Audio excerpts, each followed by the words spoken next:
ক্ষমতা থেকে নামানোর জন্য, পতনের জন্য যে আন্দোলন শুরু করেছে, সেই আন্দোলনে প্রাণ দিয়েছে আমাদের সাথী সায়ন, মকবুল, নূর আলম সহ প্রায় ৩০ জন মানুষ জীবন দিয়েছে।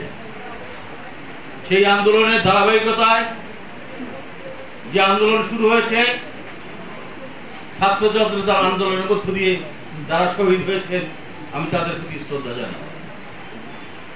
শুরু কিন্তু আমরা করেছি। এই সরকারের দাবি ছিল, পতনের দাবি ছিল বিএনপি।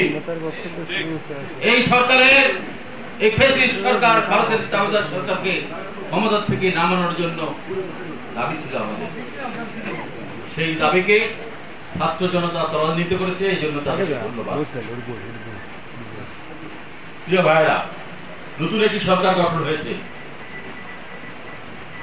বাংলাদেশ জাতীয়তাবাদী দল কুড়িগ্রাম জেলার পক্ষ থেকে সেই সরকারকে অভিনন্দন জানাই এবং সেই সাথে আশা প্রকাশ করে যত শীঘ্রই সম্ভব যে সমস্ত হত্যাযজ্ঞ হয়েছে তার বিচার, যারা আজকে পঙ্গু হয়েছে তাদের পুনর্বাসন, যারা এই আন্দোলন করতে গিয়ে নিপীড়িত হয়েছে তাদের প্রতি এই সরকারের সমবেদনা সহ পুলিশ, বিজিবি, র্যাব সহ যে সমস্ত সংস্থার কর্মচারীরা এই ছাত্রদের উপর, আমাদের সায়নদের উপর গুলি চালিয়েছে, তাদের বিচার। সেই সঙ্গে দাবি জানাতে চাই, এই ভারতের মাটিতে শেখ হাসিনা আছে, ভারতের সাথে আমাদের চুক্তি আছে, বন্দি বিনিময়ের চুক্তি আছে।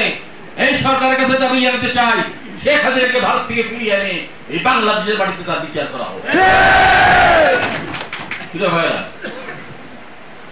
বক্তৃতা অনুষ্ঠান দেওয়া যাবে না, আমার স্যার খুব গরম, বৃষ্টি, খিদা, নানা রকম আরো এক লোক বক্তৃতা দিচ্ছে, আর স্যার বক্তৃতা দেওয়ার প্রথম দিছে, এরপরে আমাদের বক্তৃতা দেওয়ার সুযোগ নেই। আমি দলীয় কিছু কথা বলতে চাই। প্রথম কথা কি হচ্ছে, আমি এখানে আসে বসার পরে লক্ষ্য করছি প্রথম 2